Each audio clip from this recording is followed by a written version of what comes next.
카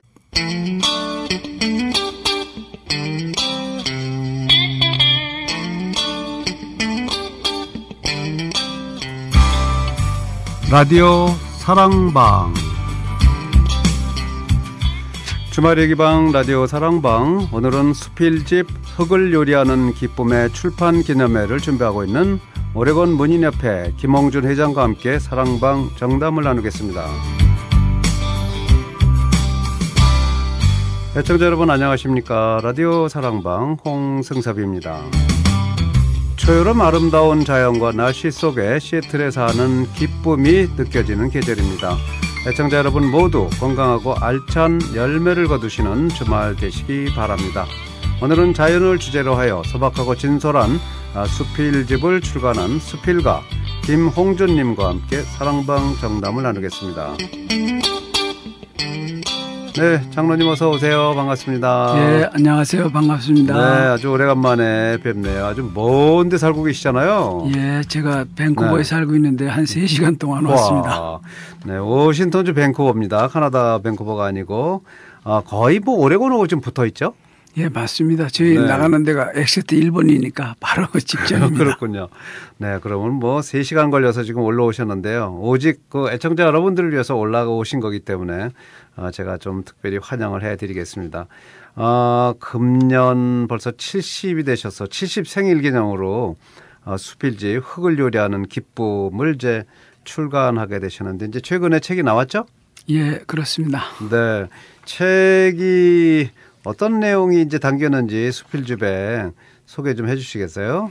예, 제가 그냥 그 자연과 함께 더불어 사는 모습을 그대로 그린 겁니다. 제가 식물을 키우고 동물을 키우고 뭐 이런 거에 대해서 수기식으로 이렇게 쓴 겁니다. 아, 그렇군요. 저도 좀 다는 못 읽어봤습니다만 이제 지금 읽은 결과 보면 이게 전 4부작으로 나눠져 있어요 보니까. 그리고 수필수도 정확한지 모르지만 제가 한 40편 정도의 수필이 안에 담겨 있고 이제 그런데 역시 그 내용은 자연을 배경으로 아주 꾸밈 없이 눈에 보이는 대로 쓰신 것 같아요. 그렇죠? 어떤 메시지를 여기 담았어요? 예, 전체적으로? 맞습니다. 제가 그 순수한 자연과 친하게 지내다 보니까 우리 인간들 관계와는 전혀 다른 이런 세계가 있더라고요. 네. 그래서 그런 얘기를 제가 조금 남한테 했더니 아주 흥미를 가져요. 그래서 그걸 가지고 좀 나눠봐도 좋겠다 싶어서 제가 좀 글을 썼습니다. 그렇군요. 뭐 수필도 살다 보면 이런 것도 있고 저런 세상사 저런 것도 있고 그러는데 이 삶에 인간들의 삶에 초점을 맞춘 게 아니고 자연의 삶에 자연과 나와의 교류랄까 여기다 맞춘 것 같은데요. 이 평소 혹시 이 농부를 혹시 흠모하고 그러신 건 아닙니까? 제가 그 농부를 흠모한다기보다 네. 조그만 텃밭을 이루다 보니까 텃밭에서 그 채소만 나오는 것이 아니고 마음적으로 풍성한 이런 기쁨의 수확하는 것이 더 커요. 아하. 그래서 이런 거를 어떤 분들은 보면 나이 먹어가지고 텃밭 한번 이루는 게 꿈이다 이렇게 얘기하시는 분이 종종 있거든요. 근데 대개는 그런 분들은 꿈만 꾸다 끝나요. 네. 당장 지금이라도 한쪽 구석을 파고 몇 가지라도 심어보면 거기서 배우는 것도 있고 느끼는 게 참 많습니다. 글쎄요. 저도 이제 그 뒷마당에 좀 몇 가지 채소를 좀 심고 했는데 처음에는 뭐 심은 거 잘 안 자라고 이러면은 그냥 포기하게도 되고 하는데 요즘은 이제 몇 년 되다 보니까 가서 물 주는 그 즐거움이 썰썰하게 좋더라고요. 예. 네. 그 키우다 보니까 노하우가 생기지요. 그렇죠. 그렇습니다. 그리고 주는 만큼 자라요. 소홀히 하면 또 안 자라고 마르기도 하고. 맞습니다. 그래서 콩 심은 데 콩 나고 팥 심은 데 팥 난다는 그 말씀이 많은 말 같아요. 그런 게. 예, 맞습니다. 여기 지역은 특히 여름에는 비가 안 오잖아요. 그렇죠. 물을 안 주면 못 자라요. 자연은 참 정직한 것 같아요. 네, 맞습니다. 우리가 이제 공을 들인 만큼 그 자연도 같이 또 자란다는 그런 얘기인데요. 자연과의 이런 이 끊임없는 이런 친교랄까 그 교제 뭐 이런 것이 아주 인상적이고요. 저도 이렇게 수필집 보면서 그 거의 40편 가까이 되는 수필집이 다 이 자연 속에 있는 그런 그런 얘기이기 때문에 이분은 정말 자연을 사랑하시는구나. 그걸 알 수 있게 됐습니다. 여러분들도 아마 그 맛을 느끼기 위해서는 출판 기념일에 한번 오시면 좋을 것 같은데 출판 기념일 언제 있습니까? 예, 6월 30일 날 오후 6시에 오후 6시에 어디서 있어요? 타코마 중앙장로교 친교실에서 합니다. 아, 네. 오후 6시에 타코마 중앙장로교회. 중앙장로교회 지금 장로시죠? 장로다 이제 은퇴하고 네, 은퇴 장로. 원로 장로가 됐습니다. 원로 장로가 되셨어요. 네. 자, 이 6월 30날입니다. 6월의 마지막 날 얼마 남지 않았네요. 저녁 6시 김홍준 장로도 만나보시고 또 책도 흙을 요리하는 기쁨. 이 흙을 요리한다는 그 자체 속에 이미 흙을 얼마나 사랑하는가를 알 수 있는 것 같은데요. 제목도 아주 인상적입니다. 예, 네. 우리가 보통 그 요리한다는 게 여러 가지 의미가 있는데 음식을 요리하는 것도 있지만 그렇죠. 어떤 사물을 잘 다룬다고 할 때 요리를 잘한다 이렇게 하잖아요. 친구 관계라든가 이런 것도 잘 그 관계를 설정하고 그러면 친구 요리 잘한다고 이런 식으로 여러 가지 뜻을 포함시켰습니다. 사실 흙을 요리를 잘해야지 또 그런 채소라든가 뭐 과일이라든가 이런 게 잘 자라지 않겠어요? 근데 흙이요. 네. 우리 믿지 않는 사람들은 잘 모르겠지만 네. 성경에 보면 인간을 흙으로 창조했다고 했잖아요. 맞아요. 근데 왜 흙으로 했을까 생각해 보면은 네. 깊은 뜻이 있어요. 그 예를 들어서 우리가 그 솥을 만든다든가 접착제를 네. 쓴다고 할 때 그 성분이라든가 그 중요한 그 거의 내포하고 있는 성질을 이용하기 위해서 하잖아요. 네, 네. 근데 솥을 만들 때 종이로 만들 사람 아무도 없지요. 나무로도 못 만들잖아요. 그렇죠. 꼭 그 쇠를 가지고 만들어야 강한 불에서도 견딜 수 있고 그런 식으로 인간을 만들 때 흙이 왜 했을까 생각해 보면 흙은 그 사랑을 품고 있어요. 왜냐하면은 모든 걸 받아줘요. 흙에서. 예를 들어서 우리가 오물을 갖다 묻어도 받아주고 탁 뱉지 않고 그러네요. 받아주는데 얼마 지나고 오면 흙 속에 다 정화를 시켜놨어요. 그대로 있는 것이 아니고 이렇게 품어주고 그다음에 흙은 생명을 잉태시켜요. 네, 그렇죠. 예, 그냥 아무리 비싼 다이아몬드 사이에다가 씨앗을 놔도 싹이 안 나요. 근데 흙에다 묻어놓고 적당한 물과 온도를 해주면 싹이 나잖아요. 네. 새 생명을 잉태시키고 그리고 품어주는 그게 예를 들어서 모래에다가 물을 부으면 다 없어지잖아요. 스며들고. 근데 흙은 그걸 홀도 받아주기 때문에 호수도 되고 강도 되고 바다도 되고 이런 데서 그러네요. 그래서 이걸 전체적으로 볼 때 사랑이 없으면 남의 걸 받아두기가 힘들고 유지하기가 힘든데 그런 의미가 있다고 생각이 되기 때문에 흙을 가까이 하는 것은 굉장히 우리 인간에도 좋은 것 같아요. 흙을 요리하는 기쁨이 수필집의 메시지가 바로 지금 말씀하신 그런 것 같습니다. 흙은 사실은 뭐 모든 걸 다 받아주고 정화시켜주고 또 거기서 이제 씨를 싹트게 하고 모든 이제 채소나 뭐 나무나 열매들이 자라고 있기 때문에 우리도 좀 그런 받아주는 사랑을 많이 하라는 그런 말씀도 내포되어 있지 않을까 하는 생각이 드는데 제가 이 책을 저도 좀 주신 거 받아봤는데요. 이 책이 정말 페이지 수로 따지면은 이게 꽤 되네요. 231페이지까지 더 되네요. 그러고 이제 수필은 4부작 40편 정도 들어가 있고요. 이 인상적인 거는 수필집인데 모조리 수필집인데 보면은 맨 앞에 서시로 해서 시가 한 편 들어가 있어요. 예. 네. 불타는 레이니어 산의 단풍 이렇게 쓰셨어요. 아주 상징적인 레이니어 산을 배경으로 시를 하나 쓰셨는데 이 시 한번 직접 한번 낭송해 주시겠어요? 예. 네. 저는 레이니어 산을 너무 좋아합니다. 네. 제가 여행도 많이 다녀봤지만 여기 같이 좋은 산이 없는 것 같아요. 수필 중에 보니까 뭐 레이니어 산을 100 몇십 회를 올라가신 거로 돼. 160, 70회가 되지 않을까 싶어요. 네, 그만큼 아마 올라간 사람이 없을 것 같은데요. 너무 사랑하니까 그런 일이 벌어지네요. 예, 제가 좋으니까. 그 손님들 오면 또 안내하고. 손님들 안내하고 싶고 소개하고 싶어서 그렇게 많이 갔습니다. 불타는 레이니어 산에서 여러분들 단풍 맛을 느끼셨는지 모르겠는데요. 저도 이렇게 단풍 맛을 의식적으로 느껴본 적은 없는 것 같습니다. 많이 가지만은 한번 여러분들 이 시 낭송을 통해서 한번 레녀산에 불타는 단풍 맛을 한번 느껴보시기 바랍니다.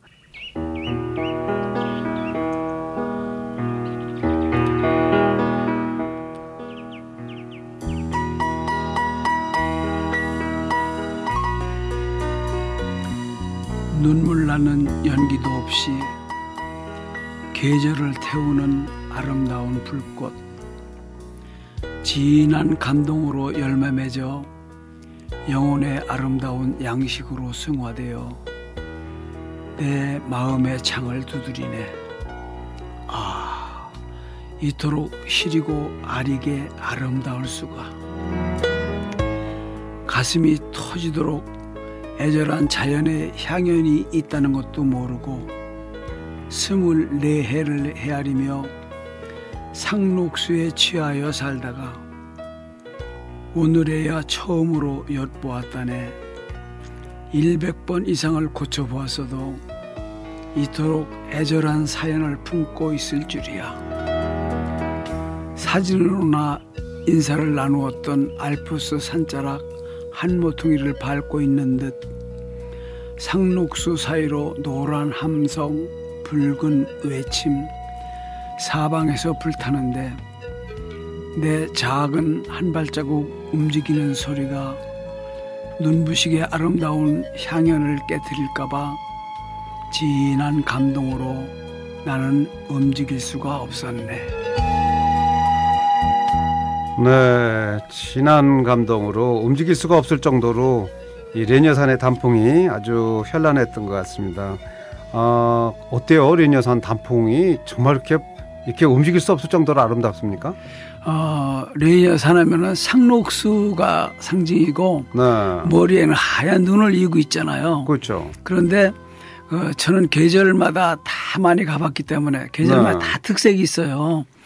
그런데 전체적으로 가장 아름다운 때는 8월 달입니다. 제가 볼 때는. 8월. 왜냐하면 우리가 가는 파라다이스 근처 산장이 있는 데가 고산 식물들이 다 꽃이 필 때가 8월 달입니다. 그쪽 가면 정말 볼만하죠. 예, 정말 아름답습니다. 네. 그런데 10월 초순이 되면 일찍 올 때는 눈이 벌써 와요. 그 정상에. 그런데 좀 날이 따뜻하고 그래서 조금 늦어질 때 그때는 그 정상 부위에 그 파라다이스에서 뒤쪽으로 내려가다 보면은 거기에는 큰 나무들도 많지 않고 자잘한 나무들이 있으면서 사이사이에 키 작은 단풍나무들이 많이 있습니다. 키 작은 단풍나무. 예, 키가 바닥에 그냥 불타는 듯이 늘어져 있는데 이것을 보려면은 해마다 볼 수는 없어요. 눈이 일찍 와서 덮어버리면 안 되니까. 그렇구나. 그런데 마침 10월 달에 갔는데 그냥 내 속에서 막 함성을 지를 정도로 너무 아름답더라고요. 그래서 그걸 보고 그냥 그 자리에서 메모를 해가지고 와서 그러셨구나. 쓴 그림입니다. 네. 아주 잘 들었습니다. 이 자연을 이 주제로 한 이제 수필을 쓰시게 된 그런 동기가 좀 있으신지 한번 여쭤보고 싶네요. 예. 네. 여러 해 전인데 제가 타코마 지역 유니버시티 프로에 살았거든요. 네. 그 지역이 나무가 좀 많습니다. 그런데 저희 집도 언덕이 조금 된 곳에 지은 집인데 언덕 아래서 보면 3층으로 보이고 위에서 보면 1층으로 보입니다. 그게 언덕이 졌기 때문에. 그런데 땅이 울창한 소나무 때문에 땅이 어느 정도 있어도 그늘에서는 식물이 자라지 않기 때문에 정원을 할 수가 없어요. 그러니까 이것저것 앞쪽에다가 심고 한쪽에다가 그 플라스틱 널찍한 통에다가 흙을 넣고 물을 넣고 미나리를 심었어요. 그런데 미나리가 자라고 있으니까 미나리 항상 물속에서 자라기 때문에 물이 있는 공간에서 새들이 와서 목욕을 하더라고요. 그래서 처음에는 그냥 대수롭게 지났는데 어쩌다 보니까 하루는 시간을 갖고 보니까 각종 새들이 와서 그 공간이 널찍하기 때문에 한 마리가 목욕을 하고 뛰어나가면 가까운 가지에서 기다리던 새가 뛰어내리고. 수필집으로 쓰셨어요, 거기도? 예. 멀리 있던 새는 또 가까이 와서 가지에서 기다리고 하루 종일 목욕을 하는 거예요. 그러다 보니까 이건 아무나 와서 하니까 공중목욕탕일세. 맞아요. 그래가지고 새들의 공중목욕탕이라는 글을 하나 써가지고 처음으로 썼습니다. 그걸. 저도 읽어봤는데요. 예. 새들도 목욕할 때 순서가 있군요. 예. 많이 기다렸다가 하나 그래서 끝나면 들어가고. 네, 그 글을 LA에 사는 친구 시인이 있는데 그분한테 네. 읽어보라고 줬는데 얼마 후에 한국에서 전화가 왔어요. 네. 내 그 글이 당선돼 가지고 신인 작품에 그래요? 당선이 됐다고 소감을 써보라고 해서 저는 응모도 안 했는데요. 그랬더니 네. 당신이 새들의 공중목욕탕이라는 글을 안 썼냐고 생각하니까 그 친구가 대신 응모한 거예요. 세상에. 그래서 이왕에 그 인정을 받았으니까 네. 글을 좀 써서 나누자 해가지고 그렇게 해서부터 글을 쓰게 됐습니다. 글을 그렇게 쓰게 되셨군요. 참 뭐 이렇게 가만히 그 아주 고된 일과 끝나고 집에 가서 뭐 저녁이라도 드시고 가만히 이렇게 좀 소파에 좀 앉으셔서 이 책을 보면은 갑자기 자연 속으로 들어가 갖고 이 현실의 뭐 이런 그 힘든 일을 다 잊어버릴 수 있는 것 같아요. 아주 저도 잘 읽고 있는데요. 여러분들도 함께 수필집 흙을 요리하는 기쁨 김홍준 장로의 수필집 한번 입수하시면 좋을 것 같습니다. 자, 오늘은 수필집 흙을 요리하는 기쁨의 출판 기념회를 준비하고 있습니다. 오레곤 문인협회 김홍준 회장과 함께하고 있습니다. 잠시 전하는 말씀 듣고 돌아오도록 하겠습니다.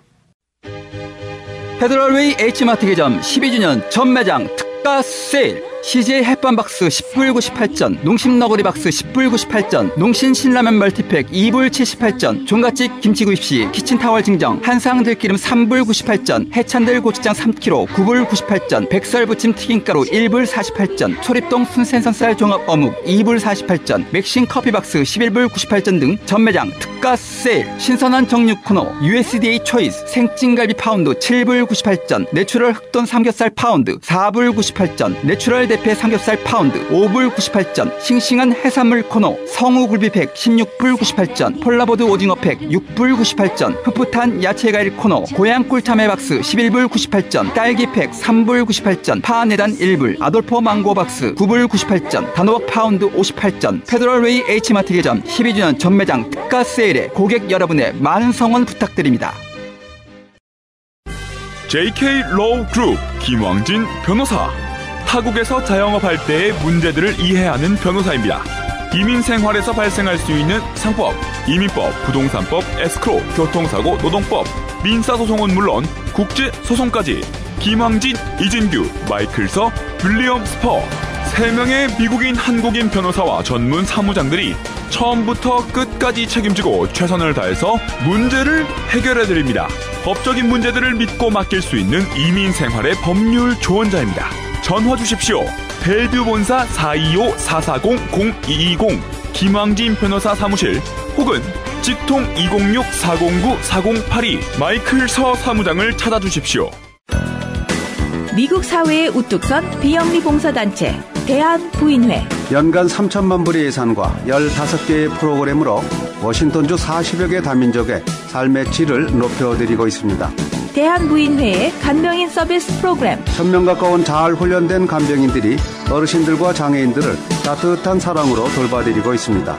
가사를 돌봐드리고 목욕, 쇼핑이나 병원 검진 등을 가족같이 함께하며 도와드립니다. 비영리 법인이 드리는 최고 수준의 서비스.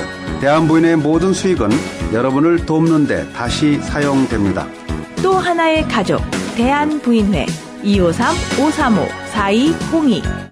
네, 주말의 기방 라디오 사랑방 함께하고 계십니다. 오늘 라디오 사랑방은 수필집 흙을 요리하는 기쁨의 출판 기념회를 준비하고 있는 오레곤 문인협회 김홍준 회장 나와 계십니다. 김홍준 회장은 타코마 중앙장로교회 이제 원로 장로시고요. 타코마 한국학교 창설 초대 이사장, 그리고 전 타코마 한인회 이사장, 전 타코마 한국학교 교장, 전 서북미 한국학교 협의회 회장, 전 재미 한국학교 협의회 부회장, 전 재미 한국학교 협의회 이사장, 전 민주평통 시애틀 협의회 부회장, 전 워싱턴주 한인 장로회 회장, 그리고 한국예술세계를 통해서 문단에 등단하고요. 대한민국 대통령 표창을 받은 바 있습니다. 자, 이 스몰 비즈니스를 운영을 하고 계시고 지금도 하고 계시고요. 교회에서는 또 장로로 오랜 동안 이제 재직하셨고요. 이 한국학교 교장도 하시고 이사장도 하시고 한인단체 리더도 하시고 수필가도 하시고 농부도 하시고 근데 직업이 참 다양한데요. 가장 좋은 직업을 하나 좀 골라보세요. 어떤 게 가장 마음에 들고 평생 해도 좋습니까? 예. 그 사회 봉사하는 것도 참 좋았고요. 네. 또 제가 젊은 나이에 장로가 됐어요. 그래서 교회에서 또 열심히 봉사하는 것도 참 좋았는데 지금은 동물과 식물들 기르고 가까이 하다 보면 이것들과 대화가 됩니다. 네.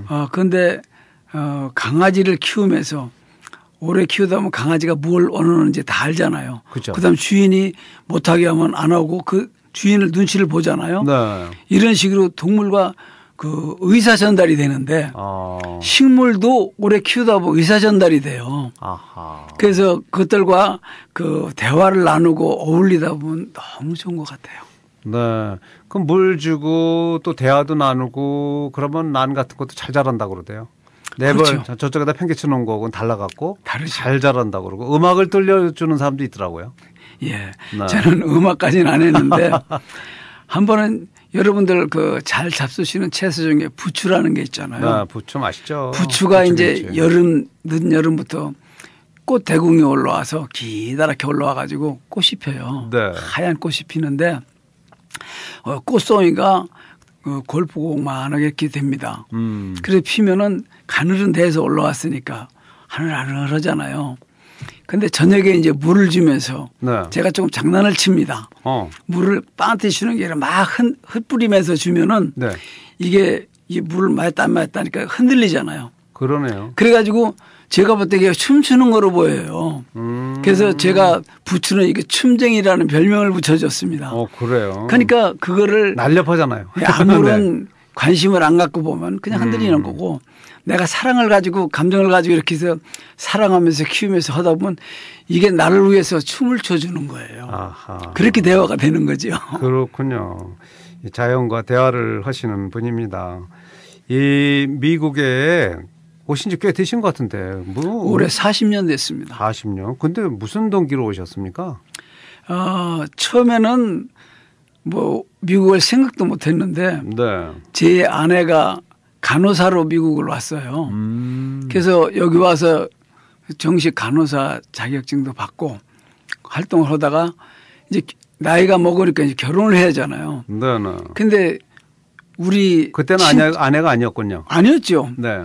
제 그 친척이 있는데 뭔 조카빨 되는 분이 있는데 이분하고 한국에서 공부를 같이 했어요. 그러니까 나 한국에 갈 테니까 사람을 소개해달라. 네. 그래서 이렇게 소개가 돼서 만나고 결혼이 돼서 아내의 초청으로 오게 되었습니다. 그렇군요. 뭐 아내가 너무 좋으면 뭐 처갓집 쪽 향해서 뭐 말뚝 보고도 저런다. 그래서 아내가 미국 오고 싶어 하니까 같이 쫓아오셔서 정말 아내를 사랑하는 분이라는 걸 확인할 수 있을 것 같습니다. 그럼 거기서 결혼해 갖고 오신 거예요, 한국에서? 그렇죠. 한국에 나와서 결혼을 왜냐하면 여기 올 수가 없으니까 제가. 그렇겠네요. 네. 그렇군요. 네. 그렇게 해서 이제 오긴 오셨지만 그 사랑하는 여인을 쫓아서 오셨지만 초창기 그 이민 생활이라는 건 참 얼마나 어렵겠어요. 많이 좀 어려움을 겪으셨을 것 같은데 어떻게 그때 어떤 일을 하시면서 어떻게 적응하셨는지요? 예, 많이 어려웠습니다. 네. 한국에서 이제 젊을 때니까 총각 때 세상에 나밖에 없는 줄 알고 네. 그냥 젊어서 막 이렇게 돌아다녔는데 결혼해 가지고 오니까 영어도 못하죠. 그 당시에는 70년대니까 한국에서 자가용이 유행할 때가 아니니까 운전도 못하죠. 그렇죠. 뭐 길도 모르고 아무것도 모르니까 한국에서 그야말로 썸바디인 줄 알았는데 여기 이렇게 노바디더라고요. 아무것도 모르는.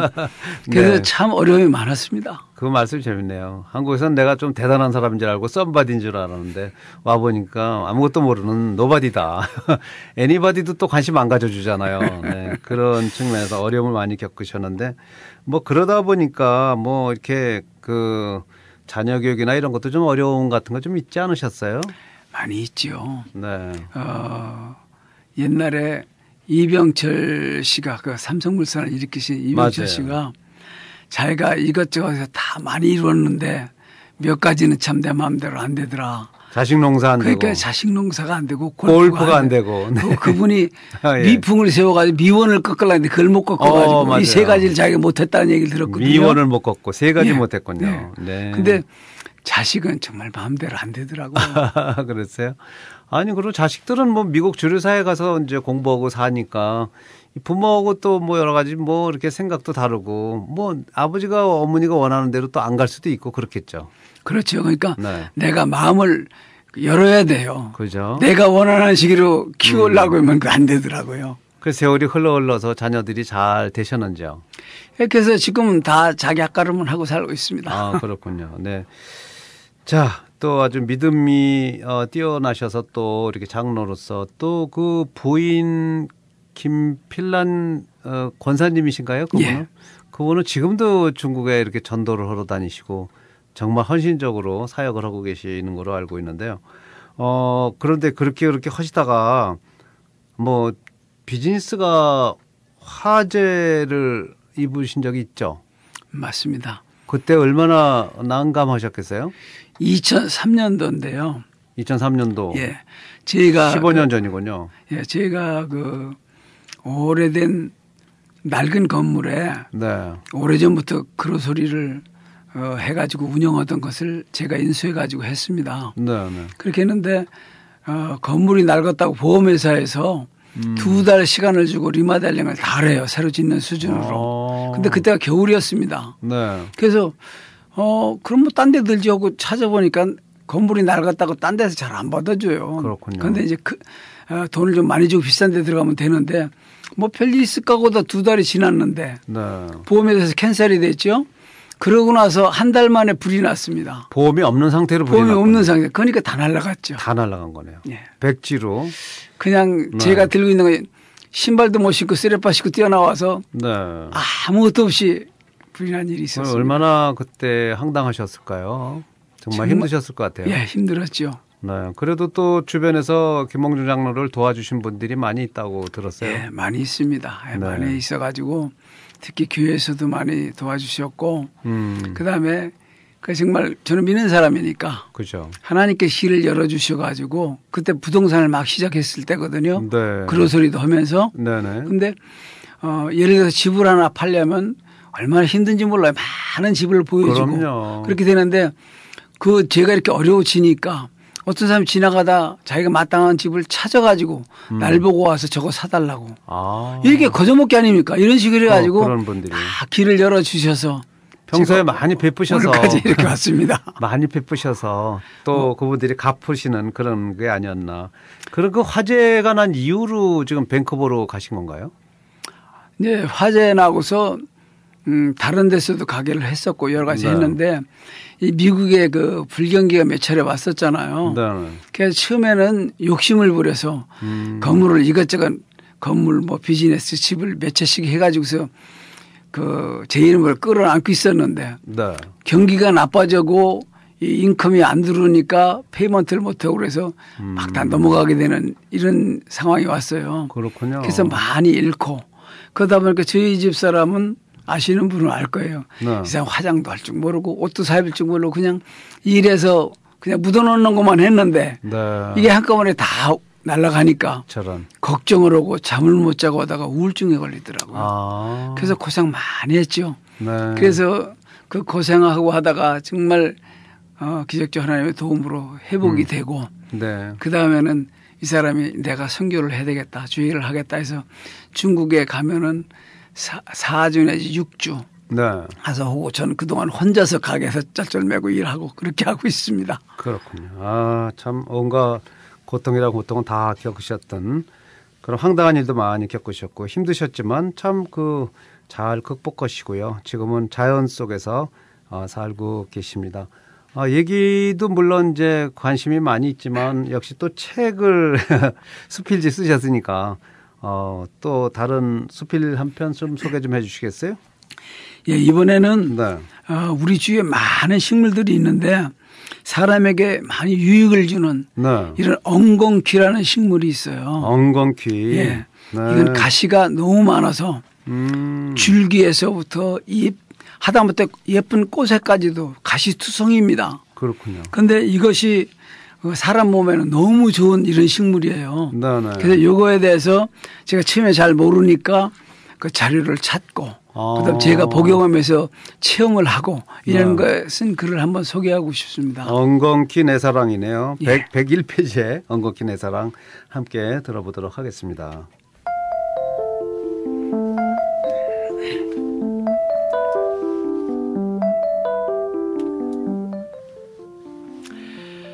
엉겅퀴 내 사랑. 이상 고온 현상으로 서너 달 동안 위세를 떨치던 무더위도 계절의 한계를 뛰어넘을 수 없었는지 며칠 사이 잔뜩 움츠러들고 달려드는 가을비에 젖어서 풀죽은 모습으로 뒹굴고 있다. 나는 정원의 각종 채소와 꽃나무, 과일나무들을 기르면서 종종 불청객인 엉겅퀴를 만나면 줄기와 잎은 물론이고 보라색의 예쁜 꽃에도 사나운 가시투성이로 이루어져서 얼마나 나를 괴롭히는지 삽을 가지고 즉시 뽑아버리곤 했다.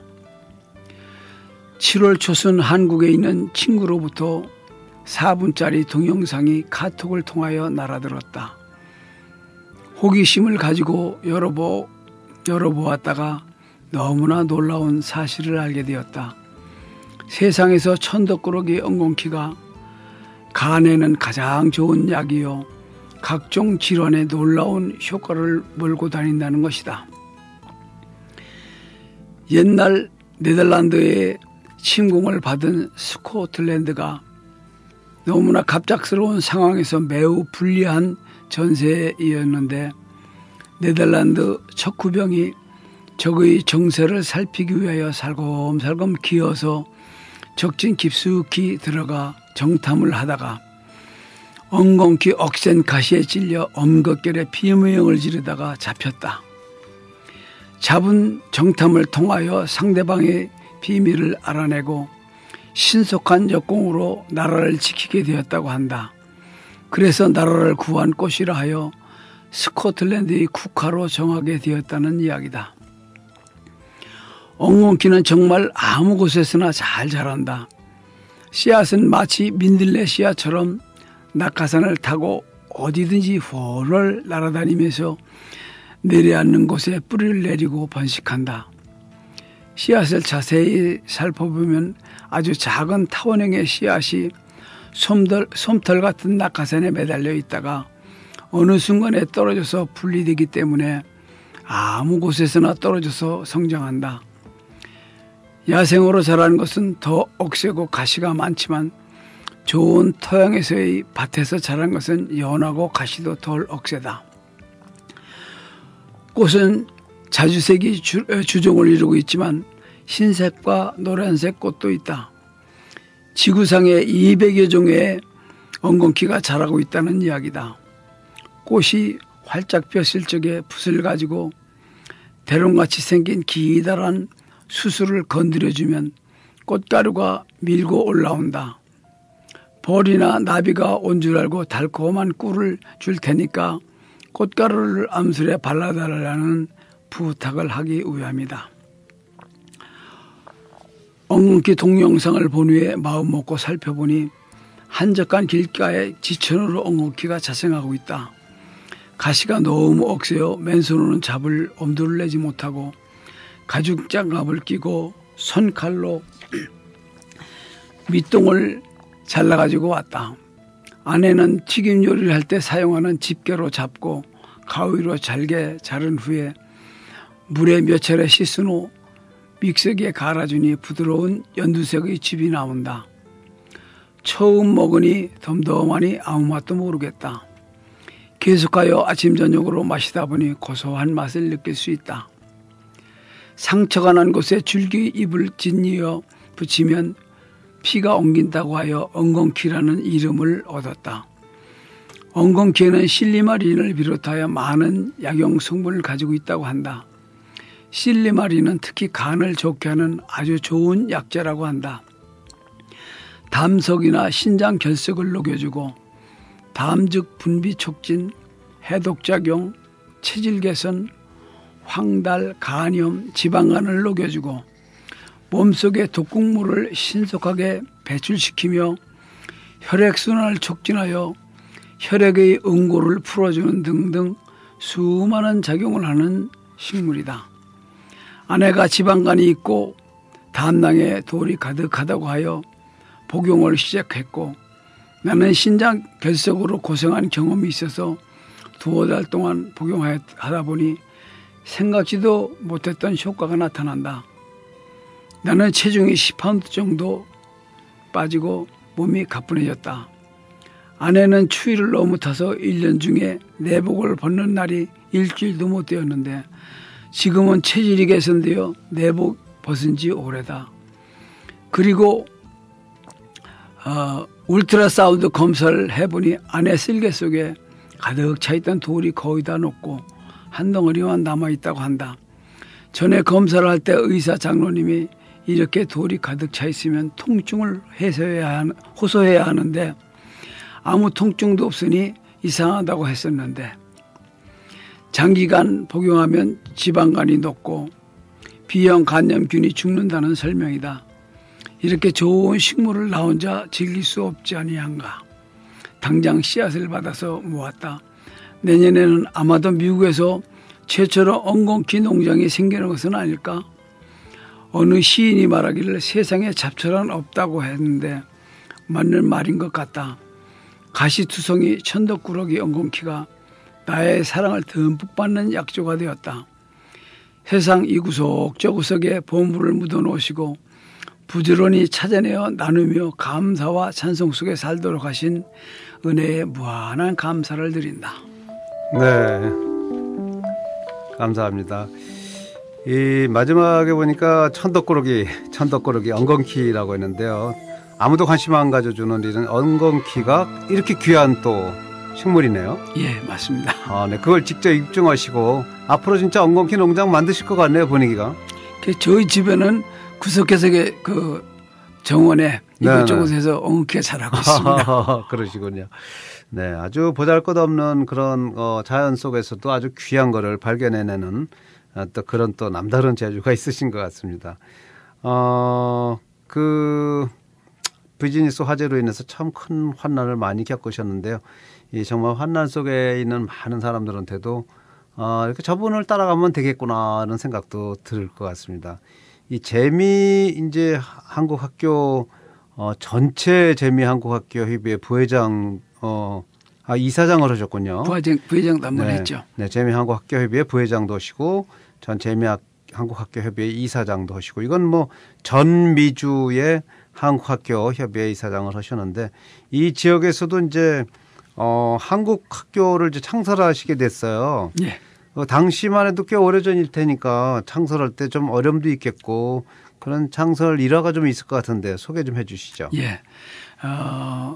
이민 초창기에 한국 분들이 자녀들을 데리고 오면은 처음에는 자리 잡기 바쁘니까 한글 교육이 제대로 되질 않았어요. 네. 그리고 미국에 살으니까 미국 말 잘하면 되지 이런 가정도 있었고. 그죠. 근데 제가 어느 집에 갔는데 애들이 세 자녀가 있더라고요. 그 하나는 한 10살 정도 되고 하나는 한 6, 7살 그 막내는 한 2, 3살. 네. 근데 얘들이 한 5년 지나고 나면 큰애 10살 됐던 애가 15살 되면 걔는 한국말을 해요. 근데 막내둥이 2, 3살짜리는 여기 와서 한국말도 다 못 배우고 와서 영어를 배우니까 한국말을 못 해요. 그렇겠네요. 그럼 부모와 자식 간의 대화가 안 되니까 막내가 얘기한 걸 큰애가 통역하더라고요. 네, 그리고 그렇군요. 부모가 얘기하면 애들 못 알아니까 또 큰애가 엄마가 지금 뭐라고 그랬어 통역을 하는데 이건 아니다. 그렇군요. 야, 우리말을 가르쳐야 되겠다 싶어서 타코마에서 최초로 그 한국학교를 시작했죠. 그게 얼마나 오래전이었어요? 88년도입니다. 88년도. 예. 그러면 거의 뭐 30년 전이네요. 네, 한참 됐습니다. 그래서 그때는 한국 학교를 창설해서 뭐 처음에는 많이들 왔던가요? 예. 그 당시에 교회에서 한글 교실이라고 그래가지고 예배 보는 동안에 1시간 동안 한쪽에서 이렇게 가르치는 데는 있었지만 토요일 날 정시로 하는 데는 없었어요. 그랬어요? 그래가지고 처음에 우리는 한 7, 80명만 모여도 좋겠다 했는데 네. 한 180명이 왔어요. 우와. 그래서 수용을 할 수가 없어가지고 복도에서도 하고 교회 본당에 몇 가운데로 나눠서 하고 목사님 사무실까지 뺏어가지고 학교를 했던 기억이 있습니다. 모든 이제 부모님들이 다 그 한글 교육의 필요성을 절감하셨기 때문에 처음부터 반응이 좋으신 거죠? 예, 맞습니다. 그 당시에 시애틀에는 큰 한글 학교가 시애틀 한인장로교에서는 네. 시애틀 한국 학교가 있었고요. 그다음 한인에서 운영하는 그 한글 학교가 있었고, 그다음 교회에서 주일날 조그맣게 하는 몇 가운데가 있었습니다. 네. 그래서 그 당시에 참 교육이 열악한 환경이었죠. 그렇죠. 자, 30년 전에 이 한국 학교를 창설하신 분의 얘기를 들으니까 참 감회가 큽니다. 그래서 꼭 이렇게 요즘도 뭐 그 당시나 지금이나 한국 학교의 필요성은 뭐 아무리 강조해도 지나치지 않은 거죠. 예, 맞습니다. 네. 여러분들도 자녀들의 문제, 대화가 안 통하는 문제도 있지만 사회로 나와서도 한국계가 한국말을 못하면 좀 무시당하는 그런 게 있는 것 같더라고요. 예, 맞습니다. 제가 한글 학교 처음엔 이제 창설을 하고 이사장을 맡고 네. 한국에서 교육계 오래 몸담으신 분을 교장으로 모시고 했는데 2년 하니까 그분이 더는 힘들어서 못하겠다고 사임하시고 네. 그 다른 또 그 유력하신 분을 모시고 이제 2년을 하니까 나도 2년 하고 못하겠다고. 네. 그다음에 아무도 안 하려고 그래요. 그래서 저는 아무 사실 교육에 문외한이었는데 네. 학교를 떠내려가게 할 수는 없잖아요. 그래서 제가 이제 3대 맡아가지고 교장도 하셨고. 예, 교장을 해서 한 7, 8년을 했습니다. 그러셨군요. 그러다가 이제 후배들이 나타나게 넘겨줬는데 그 한글 교육은 우리의 그 희망도 되지만 네. 본인의 큰 자산이 됩니다. 맞습니다. 예, 한 번은 왜 이 한인사에 유명하신 그 이승영 씨라고 계시잖아요. 시애틀 그럼요. 우리의 사랑이죠. 쇼라인에서 네. 시의원도 하시고 네. 그분을 모시고 학생들한테 그 한글 공부를 열심히 하라는 뜻으로 얘기를 해달라고 모셨어요, 강사로. 네. 근데 이번에 처음에 오더니 처음에 미국 와서 부모가 막 한글 공부를 시키는데 집에서 네. 일 나가면서 오늘 이만큼 써라. 뭐 숙제를 내주고 그러시면 그렇게 싫었다고 하면서 그 얘기를 한참 하게 왜 열심히 하라는 얘기를 하고 저런 얘기를 할까. 그런데 결국 그렇게 해서 싫은 중에서 귀찮은 중에서 부모한테 억지로 떠밀려서 공부를 했는데 지금은 자기가 사회에 나와서 활동하다 보니까 그분이 그 마이크로소프트에서 일을 하셨잖아요. 네, 보잉에도 있었고요. 보잉에서 있고. 근데 거기에서도 일을 하면서 자기가 이중을 하니까 네. 그쪽 한국으로 파견되고 올 때는 대표자로 나갈 수도 있고 맞아요. 월급을 더 받게 되더라는 거예요. 왜냐하면 내 능력이 있으니까. 그렇죠. 그러면서 학생들한테 너희들이 한국말을 잘하면 이것은 유어 베네핏이다. 이렇게 그러니까 애들이 아하 하면서 이해를 하더라고요. 보통 부모님들은 야, 너는 뭐 한국계니까 아버지가 엄마가 한국인이니까 그래서 한국말 해야 된다면 잘 설득이 안 되는데 애들이 그게 안 들어가요. 근데 한국어가 하나의 언어기 때문에 이것이 에셋 재산이다 너한테. 예. 너의 가능성을 넓히는 저거다 하면은 조금 귀담아 듣겠죠. 지금 이제 한국의 경제력이 높아져 가지고 네. 대형 회사들이 미국에 많이 나와 있잖아요. 그런데 들어갈 때는 한국말 모르면 그 회사에서 안 받습니다. 그렇습니다. 왜냐하면 영어만 잘하는 사람 얼마든지 미국 사람도 있으니까 그렇죠. 양쪽 이중언어 하는 사람을 사니까 나한테 뭐 더 찬스가 되는 거죠. 맞습니다. 자, 얘기 또 여기서 뭐 얘기도 구수하게 잘 하시는데 또 글도 또 들어봤으면 좋겠는데 다른 스필 또 하나 좀 소개 좀 해주세요. 어떤 걸 소개해 주시겠어요? 예, 이번엔 그 뻥튀기 과자라는 건데 뻥튀기 과자요? 한국 사람들 많이 먹잖아요. 근데 네, 알죠. 이것이 네. 좋은 약효를 가지고 있어요. 그래요? 그냥 간식거리가 아니고. 네네. 그래서 이거에 대해서 네. 하나 쓴 거를 소개해 네, 드리겠습니다. 그럼 한번 또 들어보겠습니다.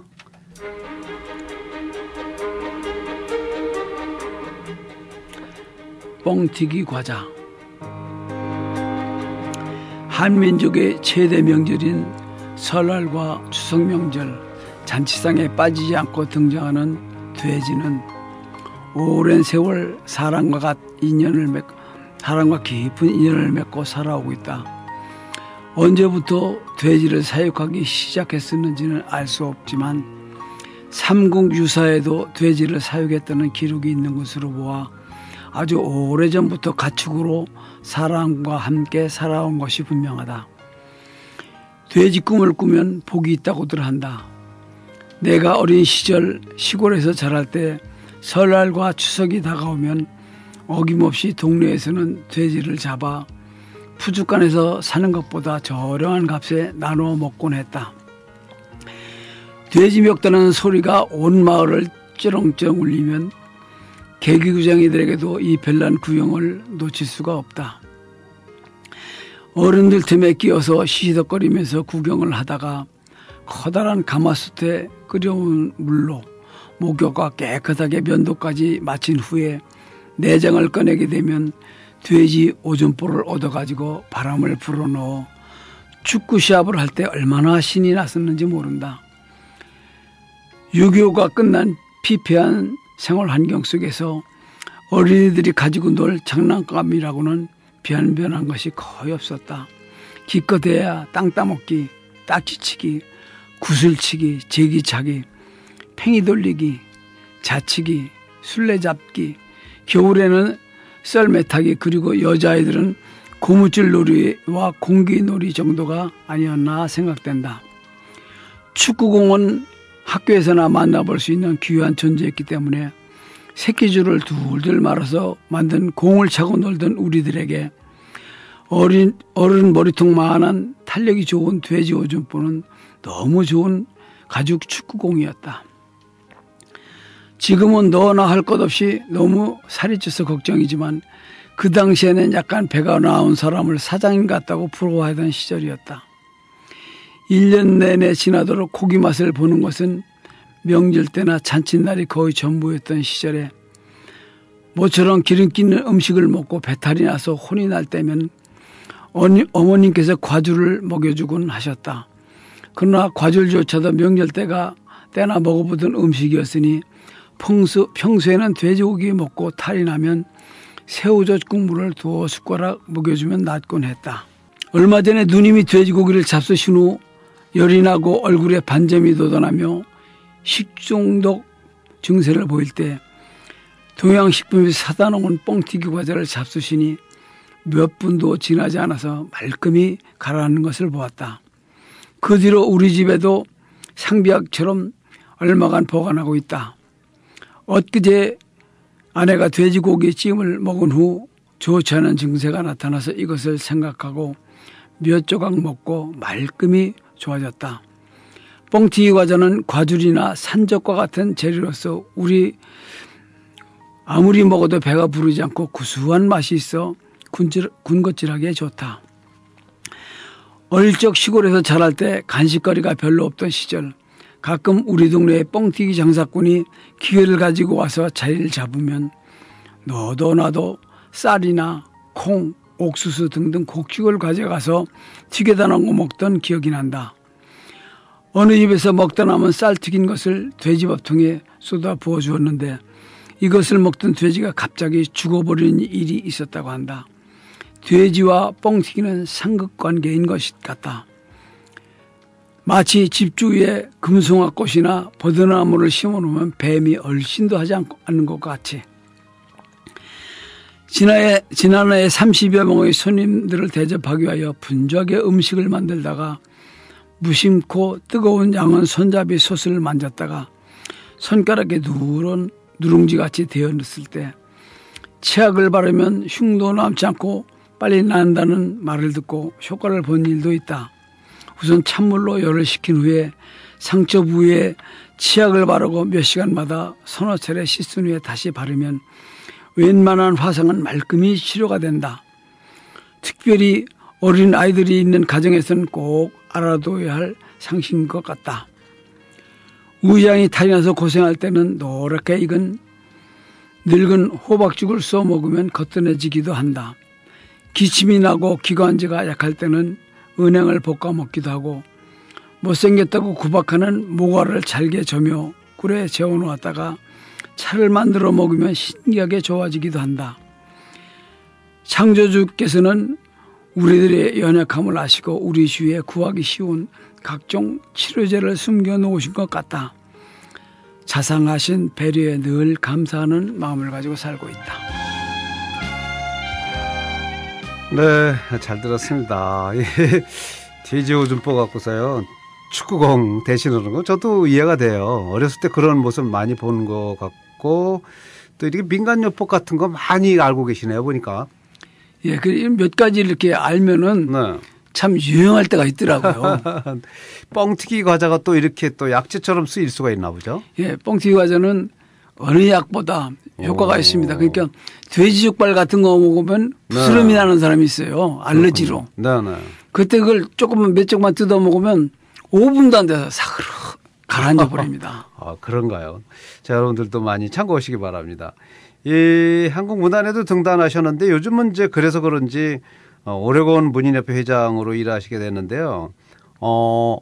여기 워싱턴주가 원래 그 터주 떼감이셨는데 오레곤 문인협회 회장으로 일하시게 된 동기라면 예. 가까워서 그런가요? 예, 제가 네. 비즈니스를 하다가 가게를 이제 가끔가다 팔고 사고 오는 경우가 있는데 네. 제가 저 아래 그 포틀랜드 옆에 있는 밴쿠버에서 비즈니스를 하게 됐어요. 그죠. 그러다 보니까 밴쿠버 자체는 한인도 많지 않고 적은데 포틀랜드가 크니까 바로 옆이죠 뭐. 예. 포틀랜드 분들하고 같은 생활권으로 활동을 해요. 아. 그래서 처음에 이제 그 오레곤 문의협회에 저도 가입이 돼서 같이 활동을 하다 시간이 가고 또 제가 이렇게 회장을 맡는 순서가 네. 되었습니다. 아, 그러셨군요. 네. 뭐, 그 오레곤 문인협회도 이름 있는 분들 많이 계신 것 같은데 제가 아는 분은 뭐 오정방 씨 같은 분이나 예. 임용근 전 상원의원도 계시죠? 예, 여기. 맞습니다. 또 어떤 분들이 계세요? 예. 거기에 지금 그 활동하시는 분들이 한 12명 정도밖에 안 많지는 않은데 그렇군요. 네. 그 몇 년 전에 여기 뿌리문학상에서 몇 년 동안 그 시부문에 네. 최대상을 배출하지 못하고 그렇게 수준이 안 되니까 네. 그냥 우수상만 했었는데 대상을 받으신 분이 나타났는데 그분이 이경미 씨라고. 아, 이경미 씨는 저도 봤네요. 예, 맞아요. 포틀랜드에 사시는 분이에요. 네. 그런 분이라든가 또 김혜자 씨라고 네. 그분도 그 한국에 등단을 하고 그 한국에서 수필집을 냈는데 그냥 그 완판이 돼 가지고 아. 몇 번 재판을 하는 이렇게 실력 있는 이런 분이 있어요. 그런 분이라든가 그리고 이제 뿌리문학을 통해서 등단하신 박보원 씨, 네. 이대규 씨, 뭐 이런 분도 그 신종철 씨 이런 분하고 그 임용근 의원의 그 부인 사모님은 네. 국문학을 전공하신 분이에요. 그렇군요. 예, 그런 분도 계시고 네. 그것도 행복한 동행이란 그 시집을 내셨던 신영희 씨, 네, 네. 그 신윤식 씨 뭐 이렇게 네. 해서 그 여러분이 같이 활동을 하고 있습니다. 기억력도 좋으시네요. 다 기억하고 계시네요. 자, 이 김홍준 장로 그렇게 얘기하다 보면 뭐 1시간 부족이고요. 한 3시간은 얘기했으면 딱 좋겠는데 막 이렇게 제가 막 뛰어가고 있습니다. 대한민국 대통령 표창을 받으셨어요. 이렇게 숨어서 소리 없이 이렇게 많은 일을 하고 계셨는데 어떻게 알고들 그렇게 대한민국에서까지 상을 줬을까요? 어떤 공로로 받으셨나요? 예, 그 2000년도인데요. 네. 그 당시에 제가 평통 부회장을 했었어요. 네. 그 이현기 회장님 하실 때 부회장을 했는데, 네. 근데 그것도 있고 그다음 한글학교로 제가 꾸준히 봉사를 했기 때문에 그 한글 교육에 봉사한 거, 그다음에 이제 뭐 하인의 이사장이나 장로회나 이렇게 사회 활동 좀 했었기 때문에 그렇군요. 두루두루 아마 참조해서 주신 걸로 알고 있습니다. 예, 축하드립니다. 뭐 영어로 그런 말 있잖아요. You deserve it 해서 받을 자격이 있는 분이 받으셨군요. 자, 뭐 앞으로 좀 내가 이런 일을 좀 하고 싶다. 밴쿠버에서 지금 자연 속에 살고 있지만 그래도 하고 싶은 게 좀 계실 것 같아요. 어떤 일 하고 싶으세요? 예, 이제는 제가 이제 나서서 뭐 큰 일을 꾸미는 것보다는 네. 저도 이제 올해 70이 됩니다. 그렇기 때문에 그 자연 속에서 이렇게 우리가 인간과 인간 사이에서 못 느끼던 이런 걸 좀 소개 좀 하고 싶고 네. 그다음에 이렇게 이제 그 우리 이런 말이 있잖아요. 자세히 그 식물에 대해서 알고 보면은 잡초가 없다. 잡초가 다 없다. 유용하다. 버릴 건 하나도 없다. 그런데 그걸 무관심하게 보다 보면 잡초 아닌 것이 없다. 자기가 모르니까 그렇죠. 이런 얘기도 있거든요. 사실 뭐 정원에 그 민들레 있잖아요. 아주 귀찮은 존재인데 그 민들레가 또 그거 아주 좋은 거 아니겠어요? 사람한테 여러 가지 좋은 성분이 있어서 지금은 네. 그걸 다 채취해서 잡수시는 형편이 됐잖아요. 고돌빼기 김치도 만들어 먹고. 하여튼 버릴 건 없는데 모르면 다 버릴 거군요. 그렇죠. 모르면 다 잡초인데 알고 나서 보면 잡초가 네. 없다는 거예요. 하다못해 네. 그 쇠비름이라는 풀이 있거든요. 네, 한국에서 보면 이건 죽지도 않아요. 음. 어른이 그전에 우리 큰아버님이 그런 말씀하시더라고요. 이건 얼마나 지독한지 뽑아서 나무에다 걸어놓으면 말 탔다고 저기 그네 탄다고 좋아하고 네. 바위에다 올려놓으면 말 탄다고 좋아한다면서 시들시들했다가도 땅에만 닿으면 다시 살아나는 이런 식인데 그냥 뽑아내기 바빴거든요. 지금은 그 약효가 많다고 그래가지고 그것도 다 먹는데 한국 마켓에 가니까 그거를 깻잎 한다는 거 똑같은 것에 팔더라고요. 그렇군요. 자, 역시 뭐 노후는 이제 자연 속에 살고 싶다는 그런 의지를 표명하신 것 같습니다. 또 부인하고 지금 단 두 분이 계신가요? 예, 자녀들은 이제 다 성장해서 결혼하고 나갔고 네. 둘이 살고 있습니다. 네. 자, 두 분이 아주 그 원앙 부부인 것 같습니다. 두 분이 함께 또 하나님 말씀도 많이 전하고 또 자연의 아름다움을 또 전해주시고 정말 지역 사회로서도 아름다운 걸 많이 남겨주시는 분이 되셨으면 좋겠습니다. 한인 여러분들에게 인사, 이 방송 듣고 계신 1시간 동안 들으신 여러분께 한 말씀 하고 싶은 얘기 하시고 끝내죠. 예. 여러분들 안녕하세요. 제가 82년도에 타코마에 와서 정착을 했기 때문에 오래 살고 있었죠. 36년이 되나요? 네. 그렇게 되는데 그동안 그 직접적으로 간접적으로 친분 관계를 맺고 사신 분들 많이 있어요.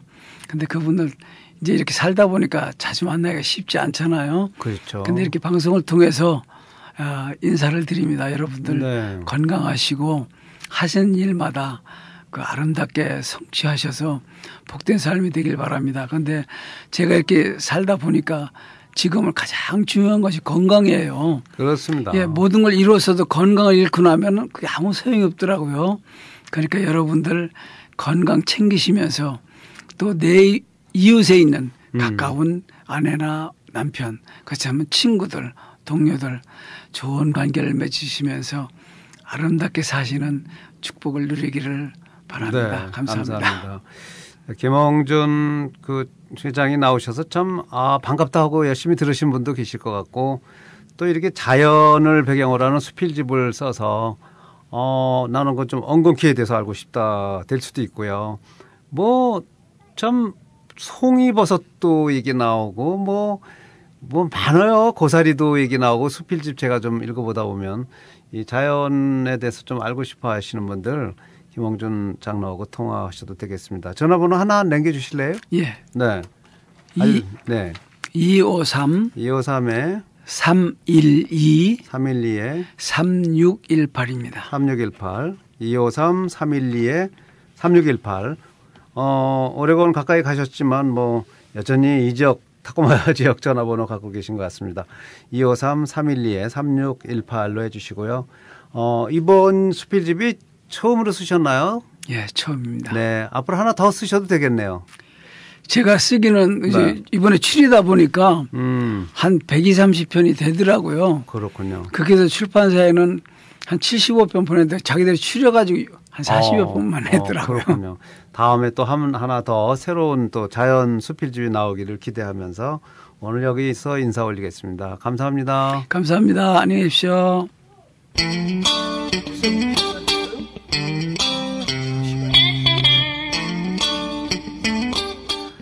주말의 기방 라디오 사랑방 오늘은 수필집 흙을 요리하는 기쁨의 출판 기념회를 준비하고 있는 오레곤 문인협회 김홍준 회장과 함께했습니다.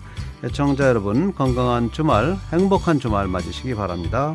다음 주 이 시간 다시 찾아뵙겠습니다. 고맙습니다.